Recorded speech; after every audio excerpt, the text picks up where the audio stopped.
The rooster crows at dawn. Mr. Chairman, ladies and gentlemen, I appreciate very much your generous invitation to be here tonight.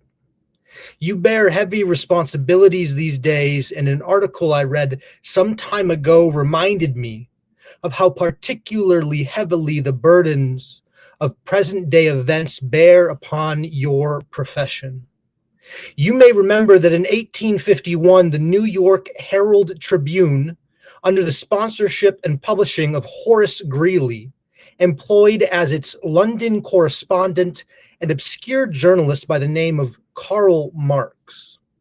We are told that foreign correspondent Marx, stone broke and with a family ill and undernourished, constantly appealed to Greeley and managing editor Charles Dana for an increase in his munificent salary of $5 per installment, a salary which he and Engels ungratefully labeled as the lousiest petty bourgeois cheating.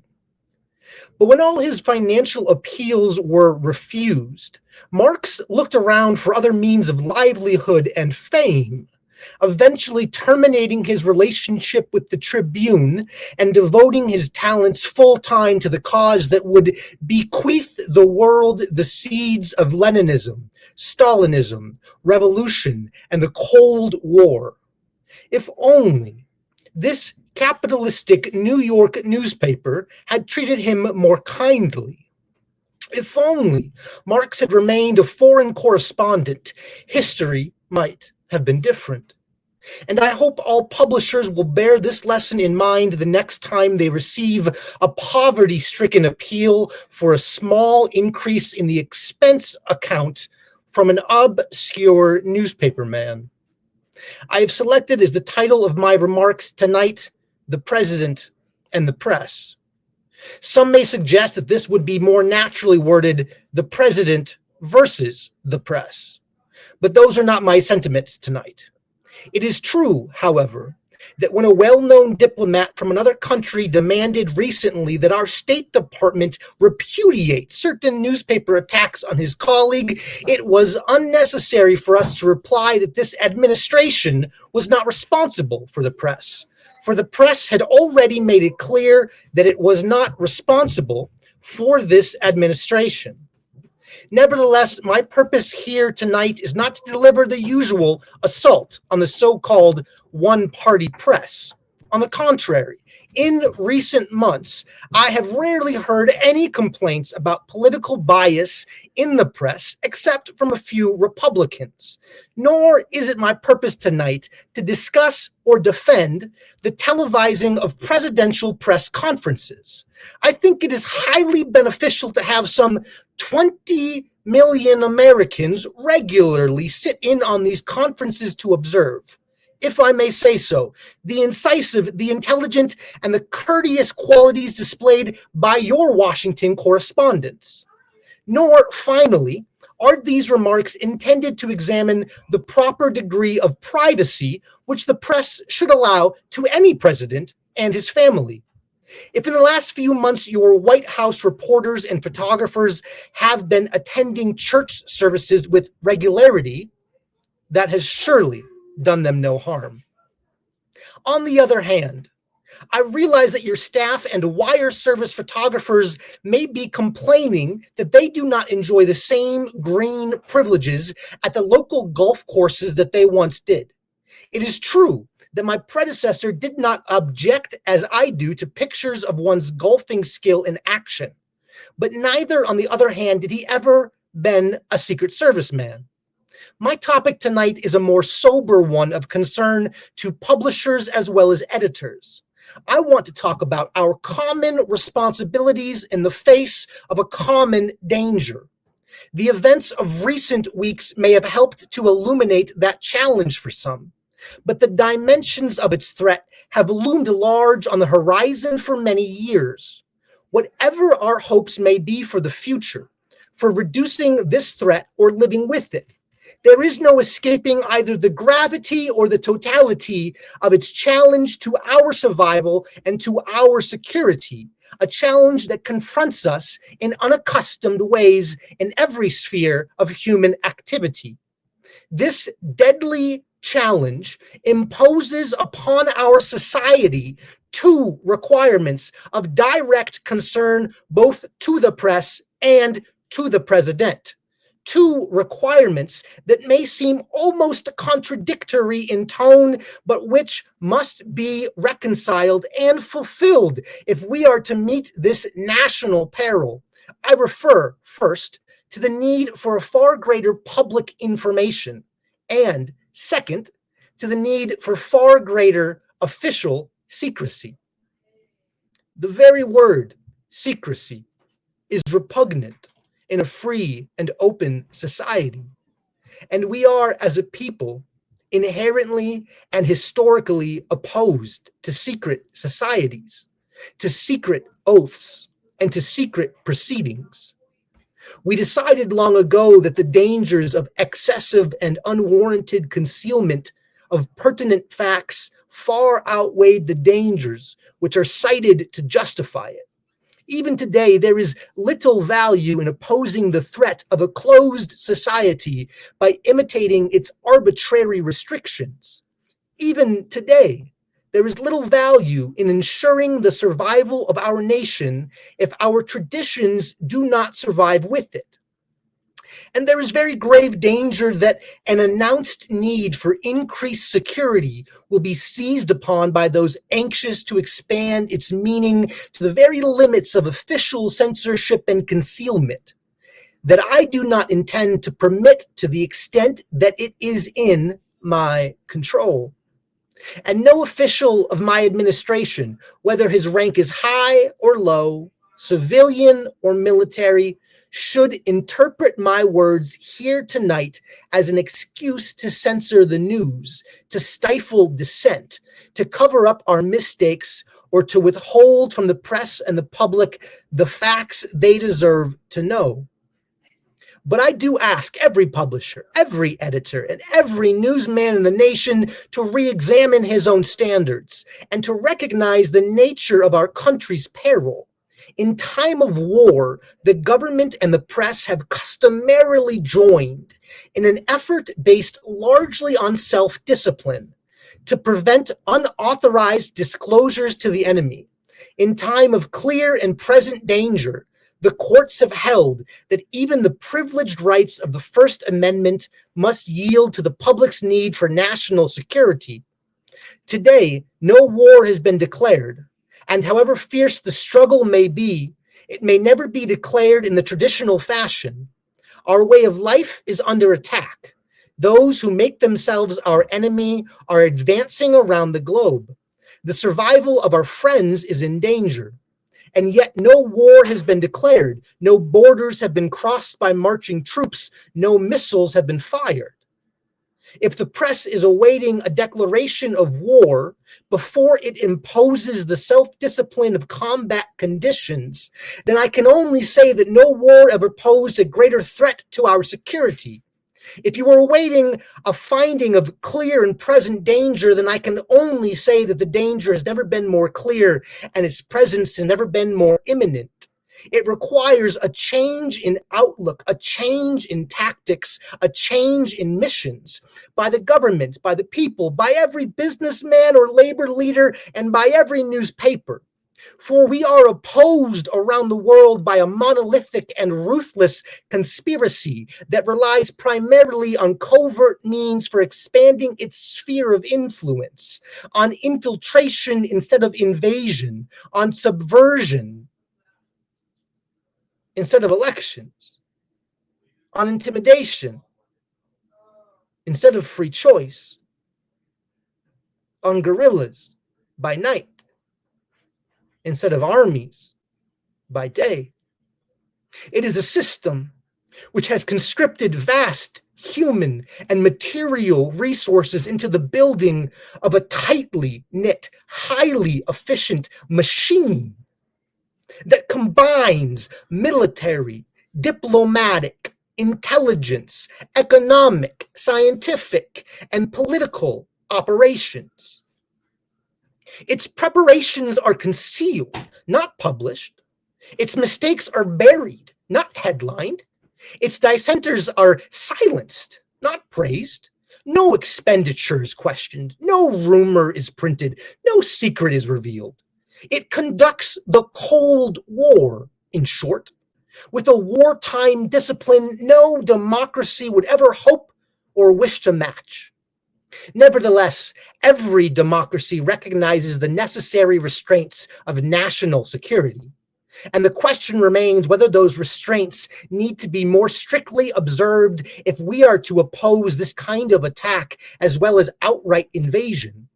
For the facts of the matter are that this nation's foes have openly boasted of acquiring through our newspapers information they would otherwise hire agents to acquire through theft, bribery, or espionage. That details of this nation's covert preparations to counter the enemy's covert operations have been available to every newspaper reader, friend, and foe alike.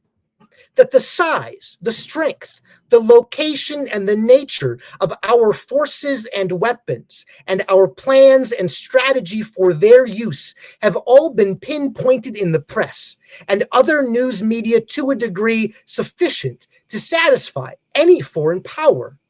And that at least in one case, the publication of details concerning a secret mechanism whereby satellites were followed required its alteration at the expense of considerable time and money. The newspapers which printed these stories were loyal, patriotic, responsible, and well-meaning. Had we been engaged in open warfare, there undoubtedly would not have published such items, but in the absence of open warfare, they recognized only the tests of journalism and not the tests of national security. And my question tonight is whether additional tests should not now be adopted. The question is for you alone to answer. No public official should answer it for you. No governmental plan should impose its restraints against your will. But I would be failing in my duty to the nation in considering all of the responsibilities that we now bear and all of the means at hand to meet those responsibilities if I did not commend the problem to your attention and urge its thoughtful consideration. On many earlier occasions, I have said, and your newspapers have constantly said, that these are times that appeal to every citizen's sense of sacrifice and self-discipline. They call out to every citizen to weigh his rights and comforts against his obligations to the common good. I cannot now believe that those citizens who serve in the newspaper business consider themselves exempt from that appeal. I have no intention of establishing a new Office of War Information to govern the flow of news. I am not suggesting any new forms of censorship or any new types of security classifications. I have no easy answer to the dilemma that I have posed and would not seek to impose it if I had one. But I am asking the members of the newspaper profession and the industry in this country to re-examine their own responsibilities, to consider the degree and the nature of the present danger, and to heed the duty of self-restraint which that danger imposes upon us all. Every newspaper now asks itself, with respect to every story, is it news? All I suggest is that you add the question, is it in the interest of the national security? And I hope that every group in America, unions and businessmen and public officials at every level, will ask the same question of their endeavors and subject their actions to the same exacting tests. And should the press of America consider and recommend the voluntary assumption of specific new steps or machinery, I can assure you that we will cooperate wholeheartedly with those recommendations. Perhaps there will be no recommendations. Perhaps there is no answer to the dilemma faced by a free and open society in a cold and secret war. In times of peace any discussion of this subject and any action that results are both painful and without precedent. But this is a time of peace and peril which knows no precedent in history. It is the unprecedented nature of this challenge that also gives rise to your second obligation, an obligation which I share, and that is our obligation to inform and alert the American people, to make certain that they possess all the facts that they need and understand them as well, the perils, the prospects, the purposes of the program, and the choices that we face. No president should fear public scrutiny of his program, for from that scrutiny comes understanding, and from that understanding comes support or opposition, and both are necessary. I am not asking your newspapers to support the administration, but I am asking your help in the tremendous task of informing and alerting the American people. For I have complete confidence in the response and dedication of our citizens whenever they are fully informed. I not only could not stifle controversy among your readers, I welcome it. This administration intends to be candid about its errors, for as a wise man once said, an error does not become a mistake until you refuse to correct it. We intend to accept full responsibility for our errors, and we expect you to point them out when we miss them. Without debate, without criticism, no administration and no country can succeed, and no republic can survive. That is why the Athenian lawmaker Solon decreed it a crime for any citizen to shrink from controversy. And that is why our press was protected by the First Amendment, the only business in America specifically protected by the Constitution. Not primarily to amuse and entertain, not to emphasize the trivial and the sentimental, not to simply give the public what it wants, but to inform, to arouse, to reflect, to state our dangers and our opportunities, to indicate our crises and our choices, to lead, mold, educate, and sometimes even anger public opinion. This means greater coverage and analysis of international news, for it is no longer far away and foreign, but close at hand and local. It means greater attention to improved understanding of the news as well as improved transmission. And it means, finally, that government at all levels must meet its obligation to provide you with the fullest possible information outside the narrowest limits of national security, and we intend to do it. It was early in the 17th century that Francis Bacon remarked on three recent inventions already transforming the world: the compass, gunpowder, and the printing press. Now the links between the nations, first forged by the compass, have made us all citizens of the world.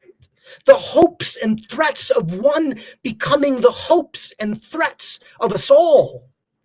In that one world's efforts to live together, the evolution of gunpowder to its ultimate limit has warned mankind of the terrible consequences of failure. And so it is to the printing press, to the recorder of man's deeds, the keeper of his conscience, the courier of his news, that we look for strength and assistance, confident that with your help, man will be what he was born to be: free and independent. The rooster crows at dawn.